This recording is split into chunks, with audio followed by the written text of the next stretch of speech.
So at the time of me recording this, we are literally just a couple days away from the biggest fight in UFC history, Conor McGregor versus Khabib Nurmagomedov. Tonight is the second press conference, and I didn't want to record this before the second press conference because some craziness could go down there and be missing out. But I don't have time between now and the fight to actually get this done, so it's got to be now. So yeah, I'm recording this before the second press conference. But I mean, to start off, I'm a big fan of both fighters. First of all, for different reasons. Conor McGregor just more because of his entertaining personality, more so than what he does inside the cage. Even though, of course, he's done great things inside the cage too. But Khabib, he's just a Khabib. He's just a monster. But first of all, I heard Dana White saying that this fight is trending at 3 million pay-per-views buys. Let's reel that in a little bit. I would be shocked if this does 3. It's not going to do 3 million pay-per-view buys. Let's be honest. I reckon it's going to be closer to 2 million. I heard Joe Rogan on his podcast talking about he reckons he's not sure if it's even going to beat the Diaz-Conor fight 2, and that did 1.65 buys, 1.65 million buys, obviously. I could see this doing between 1.8 and 2.2, somewhere in that range, I would guess. But I mean, I think it's going to break the record, but we'll see. But I mean, if you've been following the craziness that's been going on, the first press conference, Conor was obviously trying to bait a reaction out of Khabib. He was being typical Conor. He seemed a bit different than usual, though. People were saying he was coked up, he was drunk or whatever. I don't know, he definitely was more aggressive in his approach, even for Conor McGregor standards. And there was a bit of controversy with people saying, did he go too far with offering a devout Muslim some of his drink and all that? Me personally, all's fair in the fight game, you know, he's trying to get in his head. And, I mean, you should expect this. You should expect this from Conor. So, me personally, it didn't go too far, but I can understand why people think that was a step over the mark, but it's whatever. So, people seem to think there's two ways this fight can go. Conor knocks him out within the first 2 rounds, or Khabib drags this out for 5 rounds and beats on him on the ground, just completely maws him. And although I originally thought this first, I was listening to Brendan Shaw, and he was saying this could be like a crazy dogfight where it could be a thing where Khabib gets dropped on the feet, Conor can't finish, Khabib recovers, Khabib gets a takedown, beats on him for a round or 2, Conor recovers, gets back up, and it could be like a back and forth thing, and he reckons it's going to be fight for the ages. And think about it, for us fans, that's the best case scenario, if we get a back and forth crazy dogfight. But I mean, let's get into now how ways Conor can win, and then I'll give my prediction at the end. Conor needs to keep his distance, obviously. He's one of the best range fighters we've ever seen in the UFC. He just needs to keep going in and out like he usually does. Control the volume of his shots and pick the best shots to gain Khabib's respect early on. Because the thing about Conor is, against Diaz, we saw he was very insufficient with his output. He was particularly the first fight, even in the second fight a little bit. But in the first fight, he was throwing shots that didn't need to be thrown and wasting his energy. Which leads me to the next point. He needs to avoid throwing too many kicks, man. Obviously, not just because you're fighting a wrestler, but he likes to throw these crazy, like, aesthetically pleasing but ineffective, like, wheel and spinning hook kicks that rarely ever land in his fights. And it's just too dangerous to throw them against a wrestler like Khabib because you're going to end up getting taken down. And they barely, like I said, they barely ever land. So it's like he's almost doing them for show. Like, he needs to control his kick games for sure. And stick to the hands, mainly stick to the hands. I will say this though, Conor does have underrated takedown defense. You saw in his fight against Dennis Siver, he was stuffing some takedowns. Even against Mendes, early on he was stuffing the takedowns. He stuffed all of Eddie Alvarez's takedown attempts. But the only thing about that is stuffing takedowns still does consume energy. And Khabib has spoken about that. Khabib has said he wants to break the takedown record for this fight, which he has, by the way, 21 takedowns in a single fight. He was to get to 100, but the thing is, even if he does defend takedowns, that's going to take energy. So if Khabib keeps shooting, it's going to drain him a bit. Now, speaking of Khabib, we'll get onto Khabib and how he can win. He needs to stay in the pocket and pressurize Conor to get him towards the cage so he can shoot for a takedown.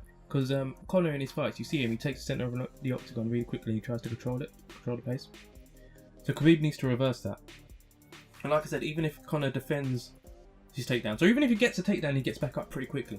That's energy expended, and it will take a toll on him like round 3 onwards if it goes that far. And if I was Khabib's corner, I'd be telling him the plan is to submit him in the championship rounds. Just drain his energy until then. But he needs to be patient when shooting, not just fly in with his chin high up, as he seems to do a lot. You see his fight not just against Ally Quinta, but all his, even against like Barboza. It's like he doesn't respect, or I don't know if he doesn't respect his opponent's power, or if he overvalues his chin, or maybe he values his chin that highly because it deserves to be. I mean, we haven't really seen him rocked other than that Michael Johnson little thing. But he just flies in with these takedowns from distance and not worrying about his chin. And I don't think he can afford to do that against a guy with Conor's precision and timing, because he could exploit it and possibly sleep him. But yeah, I haven't been this excited about a fight since probably Jones Cormier 2. It was the last time I was this hyped for a fight. But with all this being said, if I had to give a prediction, now this fight, first of all, is one that can go either way. So when you see mainly in the comment sections of these hype videos and stuff, it's the fanboys of both sides saying, well, Khabib's easily going to destroy him, there's only one way this can go. Or Conor's easily going to sleep him round 1. And it's not that simple at all. Like, no one knows for sure how this fight is going to go. It can really go either way. It's going to come down to who executes their game plan most efficiently, and if Conor has gotten into Khabib's head. Because at first I thought, nah, he ain't got into his head. But I saw the open workouts that they did this morning, and they did like post interviews afterwards. And you saw in the one Khabib did with Daniel Cormier where he was interviewing, Khabib was admitting that he feels pressure in that, and I was like, that's not a good sign for Khabib. Because I really feel like Conor like thrives in this kind of atmosphere. He doesn't feel that kind of thing. So I remember this is the first fight of this magnitude for Khabib. It's not the first for Conor. So experience in that way helps as well. So we'll see, but I initially thought this was Khabib's to lose. As we've gotten closer, I've kind of leaned more Conor. But if I have to give a prediction, I'm going to go with Khabib. Yeah. I think Khabib's going to have a tougher time than he thinks keeping Conor down. He's not going to be able to finish him. And Conor will hold out to a decision. Maybe winning the early rounds, maybe the first 2, and Khabib winning the last 3, possibly. See, the thing is, I go so back and forth with it. Like, I've been fighting with this the whole time. Like, but then again, part of me thinks Conor's going to knock him out. So it's a tough one to call. I mean, if you put a gun to my head and I had to pick one, I'm picking Khabib. But I would obviously not be shocked if Conor won this fight. That's what makes this fight so exciting. It's not just all the drama that's led up to it. It's just that you really don't know which way this is going to go. But to end this video, I wanted to talk about, because it's been confirmed now. It's not just rumours anymore. Confirmed that Conor has signed a 6-fight deal. I'm assuming that doesn't include Khabib. I don't think it does. I think it's 6 more opponents. So I'm just going to end it with 6 opponents I want to see Conor fight after this. Win, lose or draw. So let's just say Conor wins. Let's say Conor wins. The next fight I want to see them set up is either Tony Ferguson or Nate Diaz. Those are my first 2 names for the 6. I feel like Nate first would probably make more sense. Because Tony's also fighting on his card. I mean, I know I didn't speak on the other fights on this card, but this card is actually pretty good. I will just mention that Tony Ferguson's fighting Anthony Pettis, and that could be a war. Normally I would say, yeah, Tony Ferguson is definitely the favourite to win, but he did just come back from that surgery way quicker than he should have. He did it in 5 months. The doctors told him a year he should be up. And even though, yeah, that's great to say, yeah, you came back early, that's a target. Like, I mean, they asked Tony Ferguson's freaking weirdo, you've seen his interviews, but they asked this weird guy in one of the media scrums, what if Pettis targets the knee? And he was like, good. So, I mean, we'll see. That could end up biting him in the ass, but we'll see. But if Tony Ferguson wins, let's say, and Conor wins, you have to set up Tony Ferguson versus Conor McGregor. And Tony Ferguson, he's the only guy in the lightweight division that I think has the potential to beat both Khabib and Conor. Because Conor and Khabib are debatably one-dimensional fighters. Debatably. I'm not saying they are. But you could say, oh, Conor striking, Khabib wrestling. Tony does it all. Tony strikes well, he wrestles well, he's good off his back, which is a nightmare for someone like Khabib. He's the one style that would cause problems for both of them, in my opinion. So Conor, Tony Ferguson, I want to see. Obviously the trilogy with Nate is going to happen, like Conor's already confirmed that's going to happen at some point. So we're going to see that again, probably at 155. They should do it at 165, man. That's another thing I'm going to touch on, the 165 potential for that division. It's like, Nate tweeted about it, everyone was excited, like, oh, this is really happening. Dana White, that idiot, I can't stand Dana White, comes in interviews saying, nah, that's bullshit, I ain't never doing that.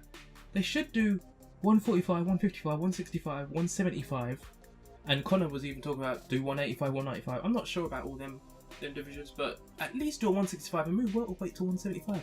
Moving welterweight to 175 would be a big help for guys like Darren Till, for sure. If he doesn't want to go all the way up to 185, 175 division for him, that'd be great. Tyron Woodley probably come down to 165, and this was Dana's argument. He said a 165 division would ruin the 155 division and the 175 division. But I disagree. You're putting another championship belt, by the way, there, which would help your precious Conor, Dana, because he could be a 3-weight champion.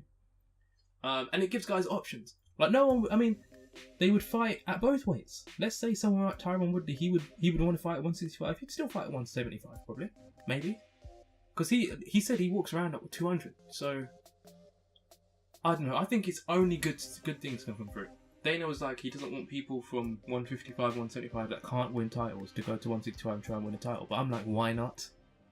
More divisions, more titles means more stars. Like, don't go crazy like boxing where they've got way too many divisions, but adding another division would help, man. I don't understand his logic in it. I think they need to do a 165-pound division. And the first fight should be that Diaz-Poirier fight for the title. And then imagine Nate wins. I don't think he's going to beat Dustin, but let's just imagine Nate wins. You have Nate Diaz, the new 165-pound champion, and let's say Conor wins, the 155-pound champion. You set up that super fight, the trilogy, both belts on the 65-pound belt on the line, mate.